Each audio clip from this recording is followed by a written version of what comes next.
dressing for your body type. I think it's really easy to try to follow a trend and force a trend even though it's not working for you.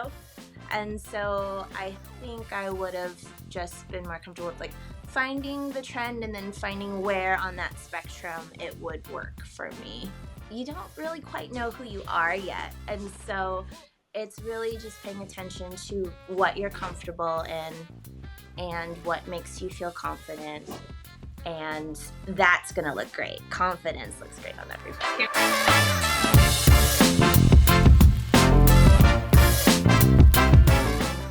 Welcome to Off the Hanger, the fashion podcast where we delve deep into our guests' wardrobes, finding out their favourite fashion pieces and the stories behind them. This week's guest is founder of Neon Coyotes, Jen Johnson. I hope you enjoy this episode. Jen, thank you for being a guest on Off the Hanger. It's very lovely to chat with you today. I think the first thing I need to hear all about is your brand, Neon Coyotes, because it is exciting and spicy, and I am totally here for it. Sure. I'm the founder. Well, thanks for having me, first of all. I'm excited to be here. I'm the founder of Neon Coyotes, which is a BDSM fashion line. It's inspired by the subculture and really started because I had received a wedding gift from my husband that was just like cheeky and fun, like a collar. And I was kind of just trying to figure out what I wanted to do next. And community is really important to me. Style is really important to me. And we just kind of noticed a hole in the space where anything traditionally for BDSM was black or red or purple, but really leaning heavily into black, which I love. But I have such a playful and colorful personality that I just said, why don't pieces like this exist?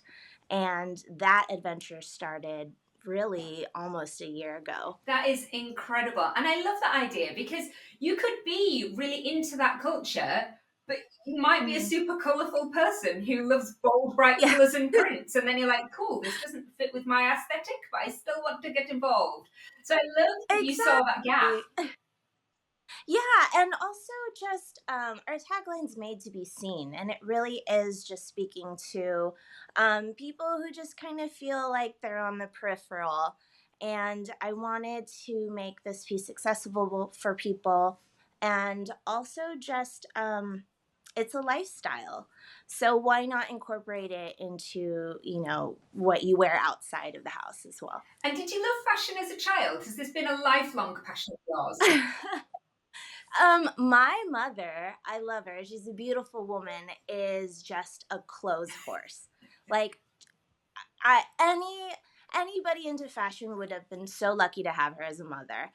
I went the other way. Fashion for me was a form of rebellion, and it really was just she tried so hard when I was a child to dress me up, and when I got to the age where I got to dress myself, I just went the opposite route. And music was really influential for me. And when I was in middle school, intermediate school, like grunge and hip hop culture was really big at the time, and so the baggier the better.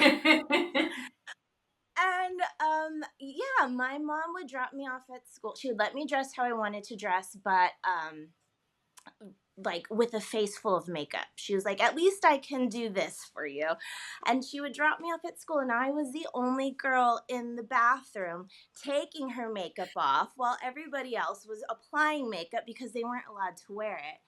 And so naturally, like my style icon at that age was Gwen Stefani, who was just kind of coming up in No Doubt. And the way she describes her style is that it's like glam from here up and then tomboy from the neck down. And I really resonated with that. So I have a brother who's 7 years my elder, and I pulled pieces from his closet. It was like secondhand shopping, but in my own home. I bet that used to drive him crazy. He'd be looking for something and it'd be in your wardrobe. Cutting things up, folding the waistband over, trying to make things fit for me, and that was like fashion for me at the time wasn't about this is how I want to look. It was really more of a feeling. This is how I feel today. And my mom, I remember like getting dropped off at school and she would say, I wish I had a camera right now because I want to show you so badly like how I dropped you off at school every day. You're going to be so embarrassed. But I look back at it and I go, that was me. That was perfect for me. And luckily for her, I grew up into to be a little bit more like her. So we bond over shopping and style now. And I think our style is ever changing. I think we do go through these phases. I definitely had a teenage grungy period where it was all about Nirvana and like Yeah. rock bands, big t-shirts, baggy jeans. Yeah. And now I'm like, oh no, I definitely wouldn't wear that now. Oh yeah. Everything's like fitted or tailored. Yeah, exactly. It's very different. I think you've got to have that experiment. And I do think little touches of it still creep into your wardrobe. I might not wear the massive jeans now that dragged round behind me and gathered puddles, Yeah. but I do still love a band t-shirt. So, I Yeah. do think we are still influenced by those kind of childhood styles that we had. Agreed. And what's the oldest piece in your wardrobe? Oh my goodness. I guess the oldest piece that was given to me. I actually don't know how old it is, but I have jewelry from my mother and my mother-in-law. This is a pendant that my mom wore like multiple times a week. It just went with everything, dresses, blouses. And I loved watching her get ready for work or an event. And this is a piece that she just has so many accessories, and she was putting this kind of like in a pile to give away, and I snatched it, and to this day it's one of my staples. And I remember watching her put this on when I was like 10 or 11. So this is probably 30 years old. I have no idea where it came from. I should probably ask her, but there's like a little cameo cut out in the glass right there. And then my mother-in-law most recently gave me, she lives in New Mexico, and she grew up just collecting these beautiful like Southwest jewelry, like silver pieces with lapis and turquoise, large pieces. Like, so I'm really proud to have these in my collection. I love those. I love the statement pieces. I think it's really beautiful that they've all got a little story behind them as well, but that they are that really kind of bold, eye-catching piece that somebody's going to ask you about when you wear it. Yes, I love everything with a story. So it makes dressing up that much more meaningful to me. What's the piece in your wardrobe that gets the most compliments? I really thought about this, and it's a very unconventional. Oh, I'm excited. I've really embraced wigs in the last 4 to 5 years. I love her. And every wig I have has like a little personality, a persona. This is Lexi. Incredible. And Lexi goes to the farmer's market. Lexi goes to birthday parties. It's really just like instant fun. And as I've mentioned before, I really lean into black in my wardrobe. Like it's such an effort to wear a navy blue blazer. But my pops of color come from my accessories and now wigs. And I think this is just when I'm in the mood, I just grab it and go. And I live in a artsy part of town now in Los Angeles called Silver Lake. I think it's very similar to maybe Shoreditch. Just very this is where I used to go up growing to see like bands and small clubs. It's very gritty, and now it's starting to change and get more gentrified, but nobody looks at you twice for stepping out into the world with a bright purple wig. I love it. It's like a whole personality change. I think that's so cool. Yeah. It's interesting. I don't know how much experience you have with wigs, but it is very transformative. Um, and I think none of my friends are surprised now if I show up anywhere with a wig Oh on. my God, I'd love to be like that. I've got so much hair. I've just never mastered the art of trying to get all of my hair into a wig without it then just looking lumpy. I think I've got quite a big Yeah. head anyway, and then tucking my hair up and then putting a wig on just makes it look even bigger. I need a professional to do it. This is what I'm going to do at some Well, point. I'm going to get a hairstylist friend of mine to come and do it for yeah. me, and then I'm just going Yes. to live in another personality for a day. It's going to be grand. It's life changing. What's the most expensive piece in your wardrobe? You don't have to spill the tea on how um, much. But yes. I will send you a photo of it afterwards. This is like safely tucked away in the security box. But last year I eloped with my husband, and we wanted to keep it a small wedding, and so it was just my parents, his mother, our siblings, and we kind of sprung it on everybody. We said it was a family vacation. We rented a home in the woods on the river. And I told everyone we were taking family portraits. So bring something nice for, that day. And so my mother comes and she brings her dresses and she brings her jewelry just in case. And when she finds out that it's a wedding, everybody's so happy. But now she's scrambling to figure out what to get me as a gift because it's so important, at least in Vietnamese culture, to pass something down to your daughter on her wedding day. She literally pulled the diamond bracelet off of her wrist. That was not her plan to gift this to me. And that's how I ended up with a diamond bracelet. Oh, wow. What an incredible story. I love that tradition, though. That's a really beautiful kind of cultural tradition. But your poor mum, Yeah. she must have been so panicked, going, I'm going to break the tradition. What can I do? I'm trying to give this thing back to her. So, like, are you sure? Are you sure? And she's just like, no, that's the decision I made that day. That's yours. It has meaning now. And so, yes, that's how I came upon. Oh, well, if you have a daughter, then you should spring that on them as well. I think that would be a brilliant Oh, tradition to gosh. set. Yes. Yes. That would make a really lovely wedding gift for somebody. What's the newest piece in your wardrobe? Oh, sure. I actually thrifted some boots. If you're ready, I don't know if these will show up here. Oh, they're These fun. platform boots. I was heading to an event. I think they have them out in London too. It's called Torture Yeah, Garden, yeah. and it's like a latex leather lifestyle event.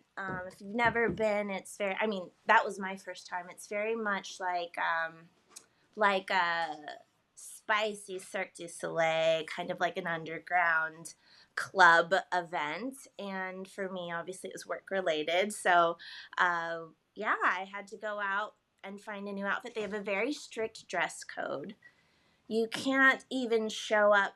Think of like the sexiest thing you own. You can't just show up in that. You need to come in costume. And so this was like a really fun find that actually fit me at a local thrift shop, and they're actually quite comfortable. It's because they're a block heel and a platform. That just makes Yes. everything more Yes. comfortable. So, at least your feet were That comfortable for the evening. it's my criteria. If I can't sprint or run in an emergency situation in my shoes, I'm not wearing them.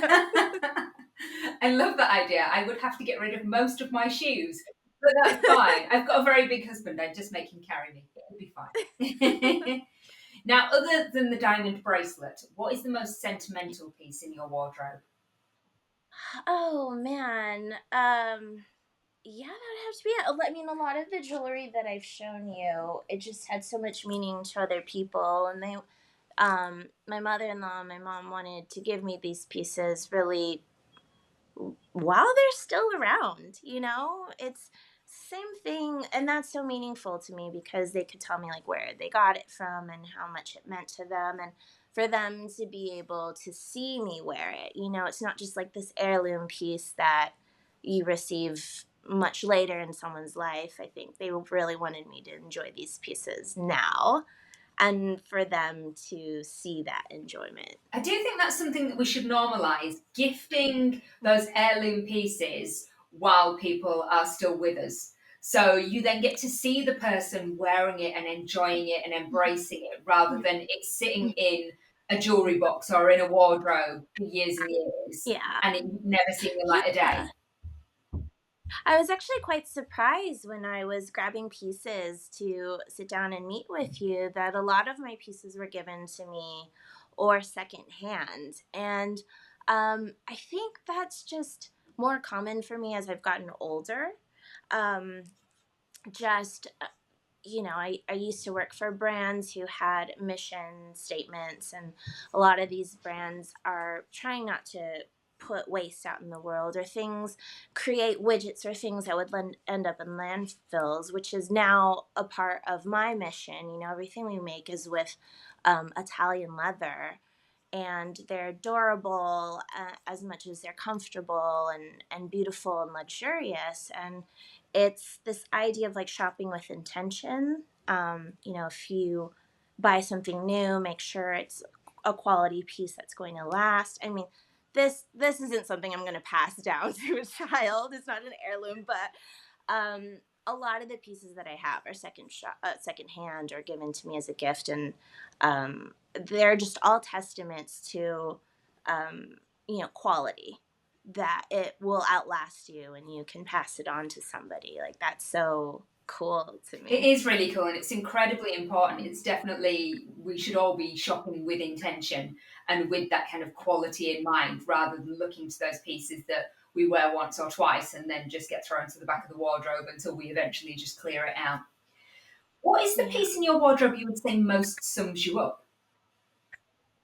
Oh, I would have to say,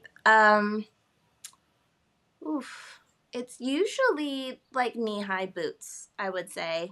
I have flat ones, I have high ones, I have the platform ones, you say, and I think that's a staple for me is long boots. I'm also, I think most people don't think of me without thinking about some type of big hoop earring, like a large earring. So for me, that's really like bookends, right? It's like up there and down there, and then everything in between just kind of cycles in and out. I love that. I love the idea of the bookends. It's perfect finishing pieces, the top and the bottom, and you are done. Yeah. Yes. Now, have you ever fallen foul to a fashion faux pas or a wardrobe malfunction? Yeah, fortunately, not often. But one that is just terrible that comes to mind is I, you know, in another lifetime, a partner of mine brought me to a wedding, and it was being filmed for Say Yes to the Dress. Are you Yes, yeah, yeah, familiar? I love that show.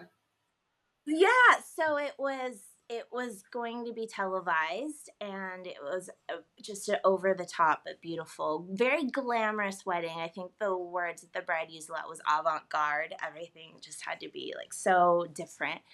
And I decided to wear like a floor length silk dress, and it was a halter, but it didn't have like any built in support, so I had to figure that piece out. And I did get some type of like adhesive chicken cutlet situation that wasn't going to show on either side. Well, it was a summer wedding, and it was hot, and I was And sweating, they don't mix. and these things peeled off on their own, just kind of dropped out from underneath me.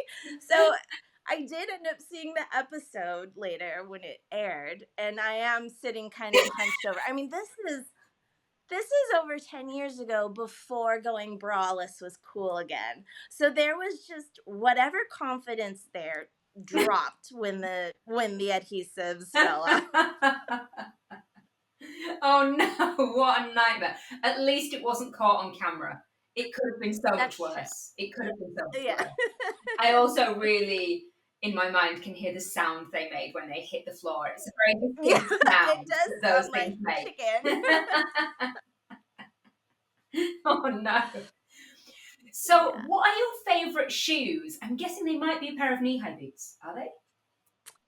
They are. I think it's like a European pair for like walking. They're called blondos. Okay. Um, and they're waterproof, and I do wear them when I do get to go to Europe, and they're just so comfortable. But a staple of mine are white Nike Air Force Ones, and that started actually as a joke. When I was in my 20s, I worked in the music industry at Interscope, which is like a major record label. And my boss was known for wearing these shoes, and he was just he just run that building. Like any sofa he sat on, his feet were up. It was just like very much him to have these shoes on everything.